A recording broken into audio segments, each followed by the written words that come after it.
ಕುಡಿದ ಮತ್ತಿನಲ್ಲಿ ಹೆತ್ತ ಮಗುವನ್ನೇ ಬೆಂಕಿಗೆ ತಾಯಿಯೋರ್ವಳು ಎಸೆದಿರುವಂತ ಘಟನೆ ನಡೆದಿದೆ. ಬೆಂಕಿಗೆ ಬಿದ್ದಂತಹ 2 ವರ್ಷದ ಗಂಡು ಮಗುವಿನ ಸ್ಥಿತಿ ಗಂಭೀರ ಆಗಿದೆ ಅಂತ ಹೇಳಿ ತಿಳಿದು ಬಂದಿದೆ.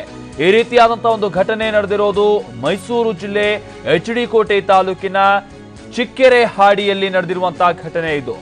ಚಿಕ್ಕೆರೆಹಾಡಿಯಲ್ಲಿ ಚಳಿ ಕಾಯಿಸೋಕೆ ಅಂತ ಬೆಂಕಿ ಹಾಕಲಾಗಿತ್ತು. ಕುಡಿದ ಮತ್ತಿನಲ್ಲಿ ಬೆಂಕಿಗೆ ಮಗುವನ್ನ ತಾಯಿ ಎಸೆದಿದ್ದಾಳೆ. ಸುಧಾ ಅನ್ನುವಂತಹ ತಾಯಿ ತನ್ನ ಮಗುವನ್ನೇ, ತಾನೇ ಹೆತ್ತ ಮಗುವನ್ನ, 2 ವರ್ಷದ ಮಗು ಅದು, ಸೊ ಆ ಮಗುವನ್ನ ಬೆಂಕಿಗೆ ಎಸೆದಿದೆ ಅಂತ ಹೇಳಿ ತಿಳಿದು ಬಂದಿದೆ. ಎಸೆದಿದ್ದಾರೆ ಅಂತ. ಮಗುವಿನ ಮುಖಕ್ಕೆ ಈ ಸಂದರ್ಭದಲ್ಲಿ ಗಾಯವಾದ್ರೂ ಕೂಡ ಆಸ್ಪತ್ರೆಗೆ ದಾಖಲಿಸಿರಲಿಲ್ಲ ಅಂತ ಹೇಳಿ ತಿಳಿದು ಬಂದಿದೆ. ನಂತರ ತಾಯಿ ಮನವೊಲಿಸಿ ಅಂಗನವಾಡಿ ಕಾರ್ಯಕರ್ತೆಯರು ಕೊನೆಗೂ ಈಗ ಸರಗೂರು ಆಸ್ಪತ್ರೆಗೆ ಮಗುವನ್ನ ದಾಖಲಿಸಿದ್ದಾರೆ ಅಂತ ಹೇಳಿ ತಿಳಿದು ಬಂದಿದೆ.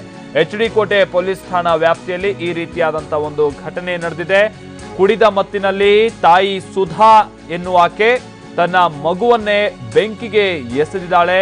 ಇನ್ನು ಬೆಂಕಿಗೆ ಬಿದ್ದಂತಹ ಮಗುವಿನ ಸ್ಥಿತಿ ಗಂಭೀರ ಆಗಿದೆ ಅಂತೇಳಿ ತಿಳಿದು ಬಂದಿದೆ. ಅದರಲ್ಲೂ ಮುಖದ ಭಾಗ ಬಹುತೇಕ ಸುಟ್ಟು ಹೋಗಿದೆ ಅಂತೇಳಿ ತಿಳಿದು ಬಂದಿದೆ. ಎಷ್ಟೆಲ್ಲ ಆದ್ರೂ ಕೂಡ ಆ ಕುಡಿದ ಮತ್ತಿನಲ್ಲೇ ಇದ್ದಂತಹ ತಾಯಿ ತನ್ನ ಮಗುವನ್ನ ಆಸ್ಪತ್ರೆಗೂ ಕೂಡ ದಾಖಲಿಸಿರ್ಲಿಲ್ಲ ಅಂತೇಳಿ ತಿಳಿದು ಬಂದಿದೆ. ಆ ನಂತರದಲ್ಲಿ ಮಧ್ಯಪ್ರವೇಶಿಸಿದಂತ ಅಂಗನವಾಡಿ ಕಾರ್ಯಕರ್ತೆಯರು ಮನವೊಲಿಸಿ ಆ ಮಗುವನ್ನ ಸದ್ಯ ಆಸ್ಪತ್ರೆಗೆ ದಾಖಲಿಸಿದ್ದಾರೆ ಅಂತೇಳಿ ತಿಳಿದು ಬಂದಿದೆ.